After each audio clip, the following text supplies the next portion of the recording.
Los contenidos de los programas de opinión emitidos en este canal son responsabilidad de las personas que los expresan. Por lo tanto, no comprometen la línea editorial del canal. Teleamiga Internacional, transformando vidas.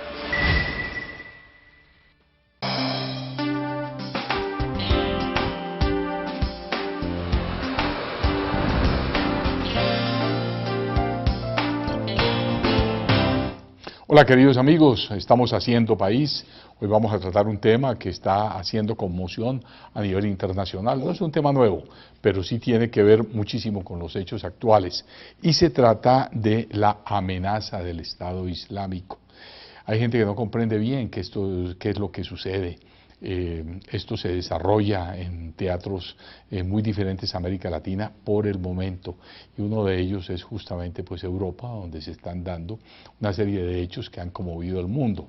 Igualmente se está dando una situación muy crítica en Medio Oriente.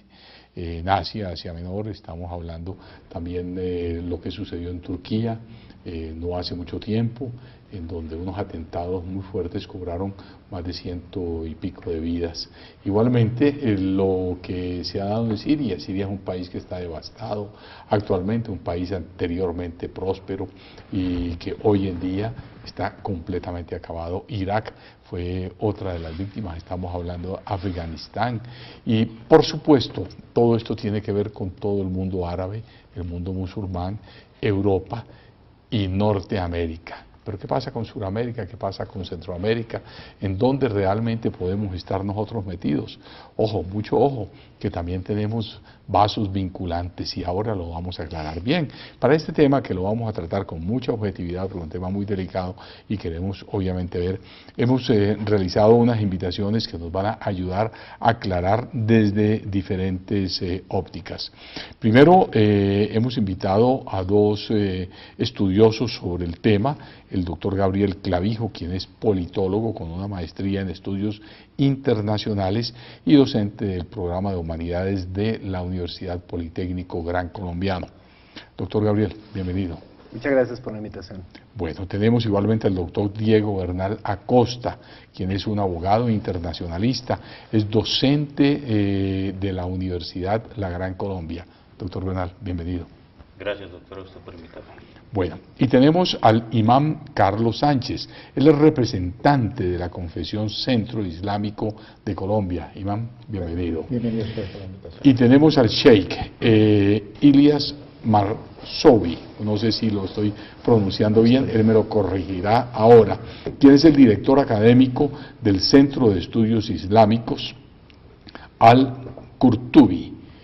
Bienvenido, sheikh. Muchas gracias. Bueno, entrémonos al tema. Yo creo que es muy fuerte. Estamos hablando de una guerra que no es de ayer, ni es de hace una semana, ni de hace un mes, sino que viene ya de mucho tiempo atrás, que se ha venido gestando por diferentes asuntos. Esta guerra hoy en día está siendo enfocada en los medios de comunicación y en el imaginario de la gente como la guerra del mundo islámico contra el mundo occidental. Eso es lo que la gente percibe dentro de ello. Parece que no es así, parece que hay una serie de cosas, pero para eso tenemos que entender primero algo sobre el Islam y sobre la religión musulmana. Muy brevemente, Sheikh, quisiéramos que usted nos explique cuál es este verdadero sentido y sobre todo la religión, qué papel juega en esta situación. Bueno, el Islam, de la raíz aslama, que viene del sentido de paz en el árabe, en su etimología, nos devuelve a una tradición abrahámica. Tenemos en nuestra tradición o reconocimiento de lo que fueron las primeras escrituras reveladas a los profetas de parte de Dios, y reconocemos que la última escritura es el Corán, revelado a los musulmanes a través del profeta Muhammad sallallahu alaihi wa sallam, el último profeta entonces de esta tradición abrahámica. El fundamento de esta tradición es la creencia en un Dios único, absolutamente. Las divergencias que podemos tener es sobre el antropomorfismo en cuanto a la visión de un Dios, y la visión es también de no reconocer a todos los profetas. Nosotros reconocemos a todos los profetas, a todos los libros revelados en la tradición, a los ángeles. Reconocemos también al día del juicio final, el decreto divino, y finalmente una parte que es los profetas. La profetología es muy marcada en nuestra tradición. El eje sociológico es la justicia social. Ese es el punto fijo de nuestra tradición. Lo que se busca siempre es porque el Islam une entre temporalidad y espiritualidad. No se ha dividido en la visión, no hay este cambio que ocurrió en Occidente muchas veces a través de, vamos a llamar la pérdida del poder de la Iglesia Católica en el poder. El Islam cree todavía que lo temporal y lo espiritual tiene que unirse para dar lo mejor a los humanos. Bueno, muy bien, yo creo que está pues muy claramente entendido, Imán. Yo quisiera que ahora usted nos explique un poquito sobre la palabra que hoy en día está en todos los titulares de la prensa internacional, que es la yihad. Y se habla a quienes participan de ella como los yihadistas. ¿Qué significa concretamente la yihad y cuáles son los yihadistas? Dentro del Islam, el yihad está definido como aquella lucha espiritual que una persona tiene que dar al momento de abrazar el Islam, o dentro del Islam cuando por sus situaciones sociales se aparta un poco del Islam. Esta lucha hay 3 niveles especiales, que es primero la lucha que da en sí mismo cada uno para purificarse ante Dios, digamos. O sea, entre el bien y el mal. Sí, exactamente. Si tiene vicios, si tiene una forma de vida desorganizada que no sigue la ley de Dios, entonces debe empezar a tomar esa costumbre. Por ejemplo, hacer 5 oraciones diarias para muchas personas es muy difícil, entonces debe tomarlas, debe seguir con los conceptos islámicos, respetar la familia, respetar a los padres, no licor, todo lo que viene siendo esa parte espiritual, esa lucha para llegar a purificarse y ser un musulmán. Este es el primer paso. El segundo paso viene siendo con los familiares, con los amigos, con esta parte de hablar un poco ya, con su ejemplo, con su forma de ser, invitándolos a esta parte espiritual. Y tercer paso es ya abrir el conocimiento del Islam públicamente, en mezquitas, en toda parte. Esta es la parte fundamental del yihad, lo que entendemos nosotros, lo que el profeta de Dios, sallallahu alaihi wa sallam, nos enseñó. No es esta lucha armada, indiscriminada, de matar personas de otras religiones, niños, señoras, ponerse una bomba, nada de esto tiene que ver con el yihad. Ese es un término que se lo han dado de Europa y de Estados Unidos al Islam. Hay mucha terminología que se han aplicado. Yihadistas, islamistas, no existe tampoco. Guerra santa no existe dentro del Islam, porque ninguna guerra es santa, las guerras son atroces. Entonces, todos esos conceptos que tienen un fin diferente a una religión, aplicar una religión como es, sino dar una imagen distorsionada del Islam. Bueno, mire, yo creo que esto da una gran claridad y es importante porque les vuelvo a decir que este programa lo queremos hacer desde un orden pedagógico y muy objetivo, porque nosotros no podemos a una religión como la religión islámica satanizarla como muchas personas tratan de hacerlo en un momento dado. Estas son religiones monoteístas, religiones que llevan una gran tradición desde hace algún tiempo y que tienen obviamente un número muy alto de personas que la siguen. Yo he tenido la oportunidad de visitar muchos países musulmanes y yo me he quedado admirado de la forma, de la manera como ellos realmente desarrollan su vida y viven sus propias opciones. Y he de decir que inclusive nosotros los cristianos, los católicos, de esto deberíamos llegar a tener muchísimos ejemplos. Por ejemplo, las 5 oraciones diarias. Eso pienso que construye y alimenta directamente la fe. Igualmente, los otros procedimientos que nosotros aquí pues no los utilizaríamos, pero uno todavía los ve allá, por ejemplo el hamán, que es los baños que ellos tienen que realizar. Son prácticas diarias que alimentan la fuerza en sí. Pero ¿qué ha sucedido ahora? Ha sucedido de que hay un grupo terrorista, un grupo que se ha venido desarrollando de muchos años atrás, con unos fines absolutamente predeterminados y también con una serie de intereses metidos en el fondo desde el punto de vista económico, político, étnico, social, que están tratando de llevar a un nuevo orden mundial, y esto se le está denominando como la guerra del fin del mundo. Ojo, no es que estemos diciendo que el mundo va a entrar dentro de una guerra, es posible que no. Y esto va a involucrar a muchísimas personas dentro de toda la esfera terráquea. Y nosotros en países como Colombia, donde también tenemos conflictos graves, ojo, que hay también vasos comunicantes. Mire que en países como en Venezuela, en Colombia mismo, en diferentes naciones de América Latina, hay combatientes en este momento que están trabajando en estos organizaciones como el ISIS y como algunas otras, y son combatientes con creencias sumamente firmes. Entonces, esto no los tiene. En ese orden de ideas, doctor Bernal, usted como abogado internacionalista y como persona que ha venido haciendo el estudio, ¿cuál es la visión que tiene de esa participación del mundo occidental en favor de este tipo de guerra? Hay que mirarla desde múltiples aspectos. Esto no es unicausal. Partimos del principio de que ningún crimen se puede escudar en la ideología. Esto para decir es que hay aspectos religiosos detrás de esto. Ningún crimen, y los señores exponentes lo han dejado muy claro, es una religión basada en el concepto de paz, y así debe mantenerse.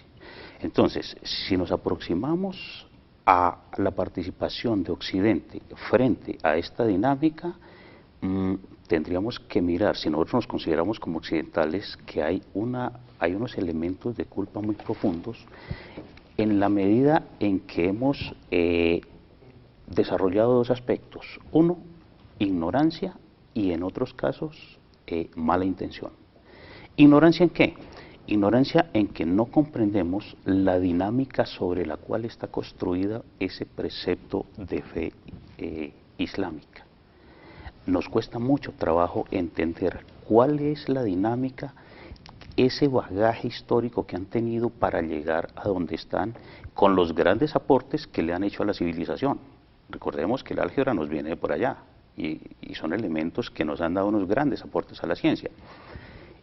Esa ignorancia no nos ha permitido dar un tratamiento adecuado en las relaciones y en aquellos valores que quizá en determinado momento se confrontan bajo esta visión occidental y la que tiene toda la construcción de ese postulado islámico global.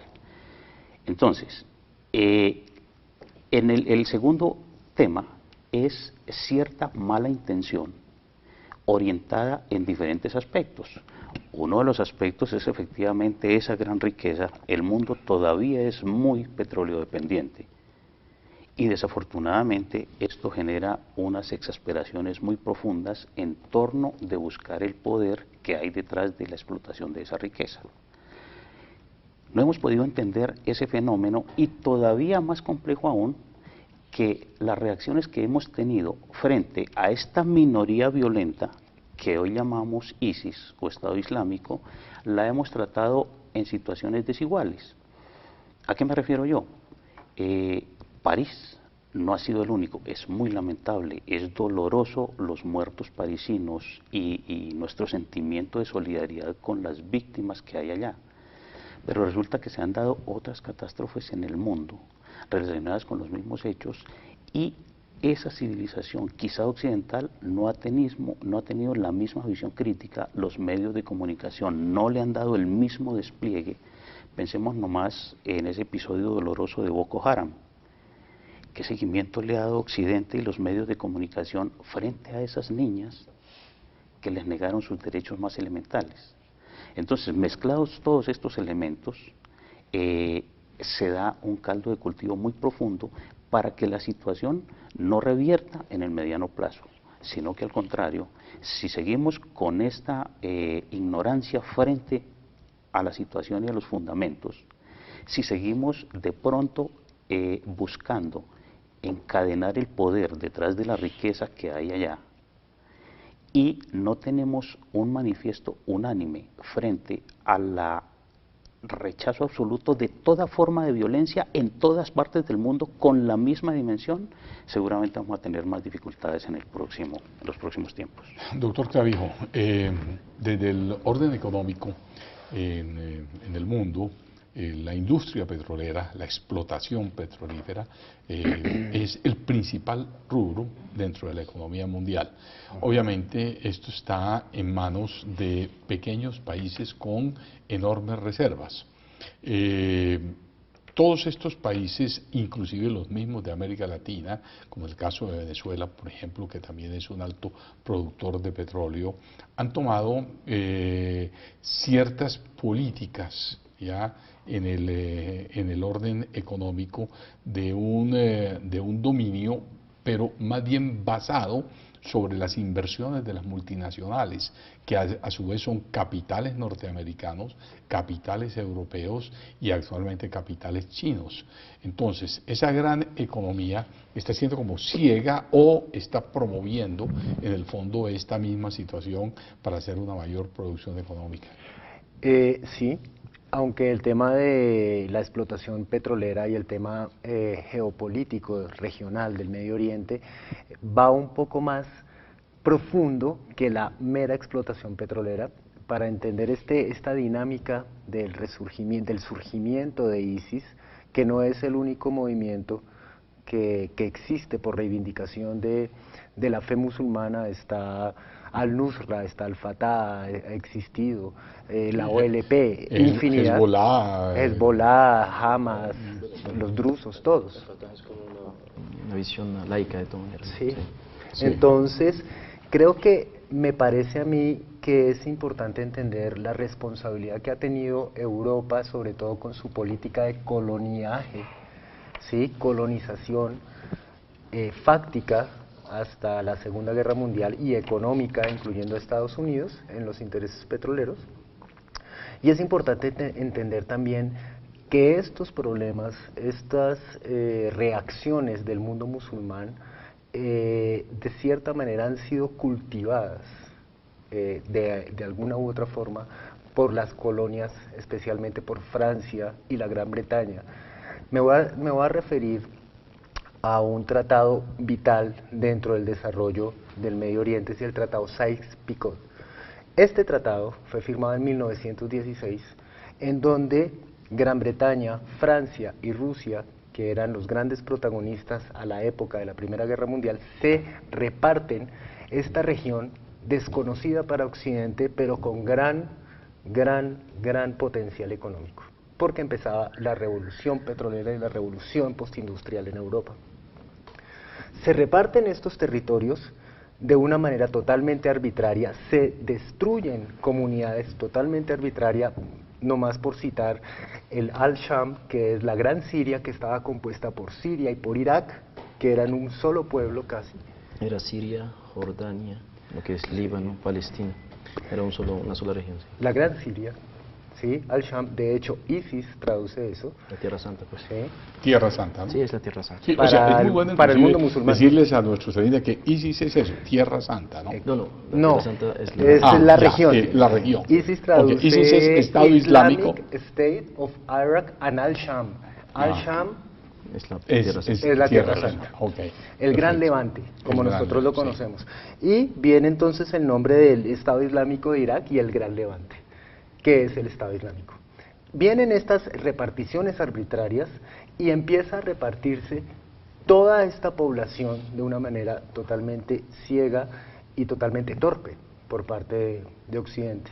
Obviamente todas estas reivindicaciones empiezan a cocinarse, ¿sí? Teniendo en cuenta también que existen diversas fuentes, diversas corrientes, diversas interpretaciones del Islam, los suníes, los chiíes, los wahabíes, los kurdos, que están presentes también, y empieza a generarse una serie de factores y una serie de condiciones que dan la forma para que aparezca un movimiento tan extremista, tan extremo como el Estado Islámico o como la misma Al-Qaeda. Pero el Estado Islámico es totalmente diferente a los motivos. Pero de toma las Al-Qaeda. raíces de Al-Qaeda, ¿no?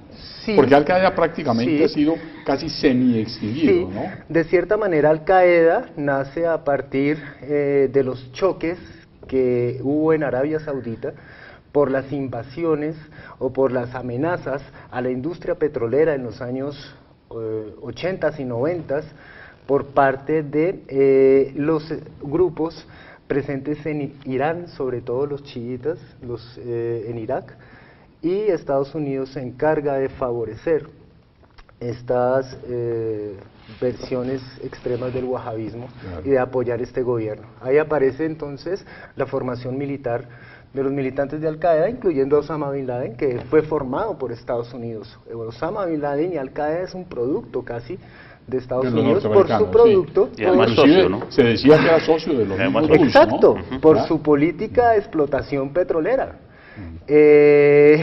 Estado Islámico tiene otras reivindicaciones muy diferentes a Al-Qaeda.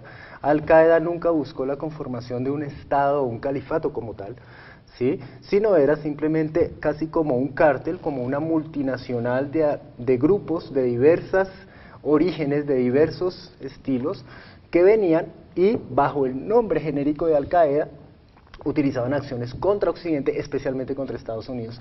Las motivaciones del Estado Islámico es más la unificación territorial de todo el mundo musulmán en una sola entidad estatal, el Califato Islámico, ¿sí?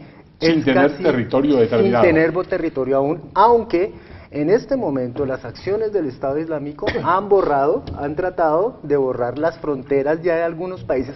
Siria, Irak ya tiene una frontera totalmente porosa y permeada en donde el Estado Islámico está andando de una manera libre en todos esos territorios. De hecho, la capital del Estado Islámico, que fue la ciudad que Francia bombardeó este fin de semana, Raqqa, no sé cómo se pronuncia en árabe, Raqqa, sí, Raqqa, al Raqqa, norte de Siria. al norte de Siria, es producto de esto. Entonces el Estado Islámico también busca refundar casi que desvirtuar estos tratados territoriales de Sykes-Picot y buscar un nuevo orden mundial, ¿sí? Es dejar atrás el antiguo orden mundial basado en la visión occidental de explotación económica, de explotación territorial y empezar a entender que el mundo se está moviendo ya no solamente por factores económicos, sino por factores culturales, y que es importante que el factor cultural, religioso, étnico, entre a la agenda internacional. Entonces creo que el Estado Islámico es la punta de lanza de este nuevo orden mundial. Bueno, como hemos visto, aquí hay una serie de aristas sumamente importantes, pero también antecedentes que nos pueden llevar a dar una mayor comprensión de lo que viene sucediendo. Esto no es nuevo, esto viene del siglo pasado y de siglos anteriores, inclusive en diferentes confrontaciones. Y esto maneja algunos aspectos económicos, territoriales, igualmente políticos, sociales, religiosos, y todo esto se encierra dentro de una idea, y esta idea es encarnada. El hombre que funda Estado Islámico, Abu Bakr, ¿no? Abu Bakr al-Baghdadi. Exactamente. Él es la persona que en un momento dado encarna y trata de sacar adelante este tipo de idea. Y ya en el mundo pues comienza a sumarse día a día más y más. Las acciones audaces son acciones que pues vienen de catálogos que han sido anteriormente diseñados. Esto no es nuevo, el terrorismo a nivel mundial existe de muchísimos siglos atrás, y hoy en día a través de la tecnología se ha podido llegar a tener uno de los mejores escenarios, que son las redes sociales. Y ojo, ahí es donde ellos están dando su verdadera guerra. Los ataques y las confrontaciones son justamente para llamar la atención y decir aquí estamos.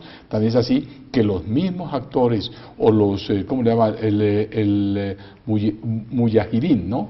Autodenominados. Autodenominados, ¿no? Así es, que son los que combaten, inclusive se inmolan en este sentido, podríamos decir como los antiguos japoneses, los kamikazes.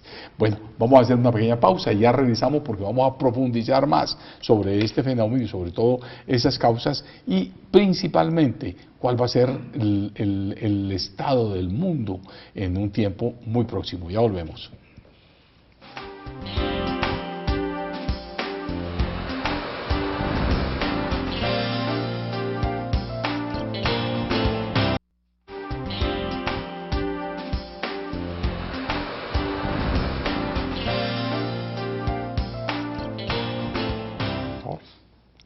Bueno, queridos amigos, estamos hablando de un tema muy importante que es la amenaza del Estado Islámico. Pero vamos a entender bien dos cosas. Primero, ¿qué es el Estado Islámico? Yo quiero que tanto el Sheikh como el imán nos lo puedan llegar a explicar. Igualmente, también hemos hablado de dos corrientes que existen en el islamismo, en la religión musulmana, los sunitas, los chiitas. Debemos comprender un poco para poder profundizar en el tema que vamos a ir a continuación. Sheikh, sunitas, chiitas, ¿de dónde provienen? ¿Cuál es la mayoría dentro de ellas y cuáles son las diferencias que existen? En el comienzo de la historia del Islam, todos los musulmanes están siguiendo a un profeta que se llama el profeta Muhammad ﷺ, y todavía no hay estas divisiones que van a existir después de su muerte. Lo que va a ocurrir es que van a aparecer diferentes grupos y sectas a través de la historia. La primera secta que aparece son los Jarijis, de hecho, del cual está inspirado este grupo del ISIS, del Estado Islámico, pero es bien antiguo el pensamiento. Son los extremistas, los primeros extremistas que rechazan la idea de una unión atrás de una autoridad que sea una autoridad moderada y quieren que todo se arregle a la violencia y a la agresión. Vienen después los chiitas. Shia en árabe significa seguidor de. Se dice seguidores de Ali, el cuarto imam, el cuarto califa de la tradición islámica, y lo que dicen en cuanto al seguimiento de Ali, en la verdad es después de la muerte del imam al-Hussein, el hijo de Ali, que es el esposo de nuestra madre Fátima, la hija del profeta. Es después de la muerte del Hussein que aparece este pensamiento que se dice hoy con la vertiente actual chiita. El chiismo realmente va a aparecer por una división que se basa sobre lo político y las razones de quién tiene que ser la autoridad en el Islam. Ellos reconocen que la sola autoridad que puede ser posible en el Islam tienen que ser los descendientes del profeta. Esa es su visión, es su divergencia.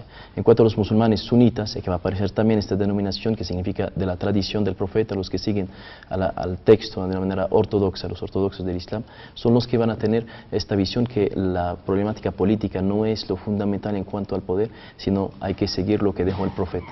Así lo que dejó el profeta como primer califa fue su mejor compañero, apóstol Abu Bakr, del cual estamos hablando, el Abu Bakr Siddiq. Después el califa Omar ibn al-Khattab, y el tercero Uthman ibn Affan. Es en el momento de Uthman ibn Affan que empiezan a aparecer estas divisiones y estos tumultos en la tierra de Medina, que fue el primer centro político del Islam. Bueno, dos preguntitas más para aclarar esto. Una, ¿cuáles son mayoría? La mayoría, sin ninguna duda, son los sunitas. Los sunitas. Y los que en este momento hacen parte de Estado Islámico, que han sido Al-Qaeda y todos estos grupos terroristas, ¿de cuál de las dos corrientes? Bueno, de ninguna, según mi posición. Yo los devolvería realmente al pensamiento de los Jarijis, esta primera secta que puso el sistema de defensa. Ellos se dicen de la tradición, lamentablemente se dice sunitas. Pueden haber sido de tradición sunita por nacimiento, pero los actos, el pensamiento y la ideología no tienen nada que ver con el sunismo, la base tradicional del Islam. Esta manera de matar, esta manera de comportarse políticamente y esta manera de tomar los poderes, representa realmente, escuchen bien la palabra, es jarijiyes, ¿sí? Encontrarán estas sectas para que leen sobre esta secta del Islam que desapareció políticamente, pero que las ideas, lamentablemente, como sabemos muy bien, atravesan los tiempos y los siglos para encontrarse otra vez a través del pensamiento de algunas personas. El Estado Islámico hoy, de hecho, no está reconocido por nadie de los sunitas, son autodenominados Estado Islámico, Dawla al-Islamiyya, y tenemos una profecía, lo más extraño es que tenemos una profecía del profeta mismo que dice que aparecerán estos jóvenes en cierto tiempo de desacuerdo entre la umma, la comunidad del profeta, y dice que serán personas de cabello largo, parecido, dice, cabello semejante al cabello de las mujeres, Sufahal ahlam, tienen sueños locos, jóvenes sin capacidad real de mandar, y van a sembrar sobre la tierra esta discordia. Y dice el profeta, y lo que va a advertir el profeta en esta profecía es: cuando escuchan de ellos, quédense en su lugar y no se mueven. Será el momento de la discordia la más grande. Y después llega la más grande de todos, el Dajjal, que es el anticristo, conocido en las tradiciones abrámicas. Bueno, fíjese que ahí tenemos una gran claridad. Quiero decirles que el Sheikh Ilyas es también profesor de la Universidad El Rosario, de la Universidad Javeriana. Él es un académico. Y ya pues ustedes ven el conocimiento que tiene sobre el tema. Iván Carlos, yo quisiera que usted me profundice un poco más sobre Estado Islámico para que tengamos una mejor precisión. Ya nos lo indicó el Sheikh, que es un Estado que no tiene reconocimiento, pero cómo realmente se estructura y la forma como está operando.